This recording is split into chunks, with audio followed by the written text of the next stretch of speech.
আম্পায়ারের সিদ্ধান্তে তামিমও ক্ষুব্ধ। টি-20 বিশ্বকাপের গ্রুপ পর্বের ম্যাচে দক্ষিণ আফ্রিকার বিপক্ষে 114 রানের লক্ষ্যে ব্যাট করতে নেমে মাত্র 4 রানে হেরেছে বাংলাদেশ।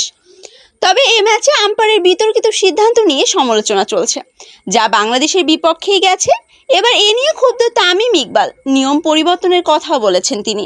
গতকাল নাসাউ কাউন্টি আন্তর্জাতিক ক্রিকেট স্টেডিয়ামে আম্পায়ারের ভুলে 4টি রান পায়নি বাংলাদেশ।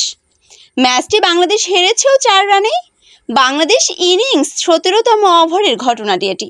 পেসার ওটনীল ব্যাটসম্যানের বল মাহমুদুল্লাহর পায়ে লেগে চলে যায় বাউন্ডারির বাইরে। এর আগেই অবশ্য এলডব্লিউবির আবেদনে আঙুল তুলে নেন আম্পায়ার। এরপর মাহমুদুল্লাহ রিভিউ দিলে দেখা যায় বল স্টাম্পে আঘাত করেনি। পরে আম্পায়ারের সিদ্ধান্তে পাল্টে যায়, কিন্তু নিয়ম অনুযায়ী আম্পায়ার আউট দেওয়ার পর বল ডেড হয়ে যাওয়ার লেগ বাই হিসেবে 4 রান পায়নি বাংলাদেশ। বাংলাদেশের হারের কারণ হিসেবে আম্পায়ার সেম নোগাস্কিকে দুষছেন বাংলাদেশের ক্রিকেট ভক্তরা।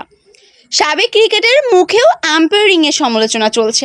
ম্যাচের পর ক্রিইনফোর এক সমালোচনাতেও গুরুত্ব পেয়েছে বিষয়টি, যেখানে ভারতের সাবেক ক্রিকেটার রঞ্জন মঞ্জুরেকর, বাংলাদেশের তামিম ইকবাল ও দক্ষিণ আফ্রিকার সাবেক ক্রিকেটার মরনে মার্কেল বিষয়টি নিয়ে আলাপ করেছেন। তারাই প্রত্যেকে মনে করেন আইসিসির উচিত এই নিয়ম বদলানো। তামিম বলেছেন, এই 4 রান পেলে বাংলাদেশের ভাগ্য বদলে যেতে পারত।